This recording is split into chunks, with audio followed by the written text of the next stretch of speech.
Czytanie z Księgi Sędziów. Oto przyszedł anioł pański i usiadł pod terebintem w Ofra, które należało do Joasza z rodu Abiezera. Gedeon, syn jego, młócił zboże w tłoczni, aby je ukryć przed Madianitami. I ukazał mu się anioł pański. Pan jest z tobą, rzekł mu, dzielny wojowniku. Odpowiedział mu Gedeon: wybacz, panie mój. Jeżeli Pan jest z nami, skąd pochodzi to wszystko, co się nam przydarza? Gdzie są te wszystkie dziwy, o których opowiadają nam ojcowie nasi, mówiąc: czyż Pan nie wywiódł nas z Egiptu? A oto teraz Pan nas opuścił i oddał nas w ręce Madianitów. Pan zaś zwrócił się ku niemu i rzekł do niego: idź z tą siłą, jaką posiadasz, i wybaw Izraela z rąk Madianitów. Czyż nie ja ciebie posyłam? Wybacz, panie mój, odpowiedział mu, jakże wybawię Izraela? Ród mój jest najbiedniejszy w pokoleniu Manassesa, a ja jestem ostatni w domu mego ojca.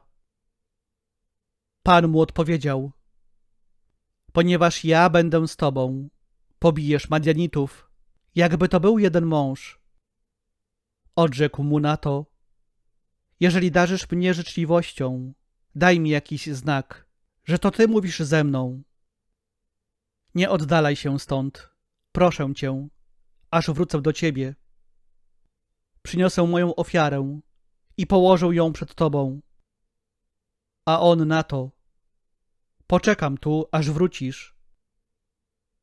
Gedeon, oddaliwszy się, przygotował koźlę ze stada, a z 1 efy mąki prześne chleby. Włożył mięso do kosza, a polewkę wlał do garnuszka i przyniósł to do niego pod terebint i ofiarował. Wówczas rzekł do niego anioł pański: weź mięso i chleby przaśne, połóż je na tej skale, a polewkę rozlej. Tak uczynił. Wówczas anioł pański wyciągnął koniec laski, którą trzymał w ręku, dotknął nią mięsa i chlebów przaśnych i wydobył się ogień ze skały. Strawił on mięso i chleby przaśne. Potem zniknął anioł pański sprzed jego oczu. Zrozumiał Gedeon, że to był anioł pański i rzekł: ach, panie, panie mój! Oto anioła pańskiego widziałem twarzą w twarz. Rzekł do niego Pan: pokój z tobą. Nie bój się niczego, nie umrzesz. Gedeon zbudował tam ołtarz dla Pana i nazwał go: Pan jest pokojem.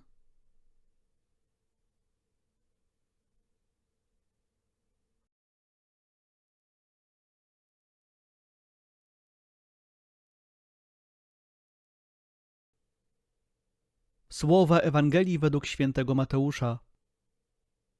Jezus powiedział do swoich uczniów: zaprawdę, powiadam wam, bogatemu trudno będzie wejść do Królestwa Niebieskiego.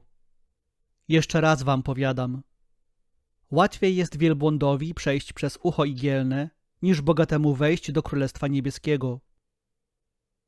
Gdy uczniowie to usłyszeli, bardzo się przerazili i pytali: któż więc może być zbawiony?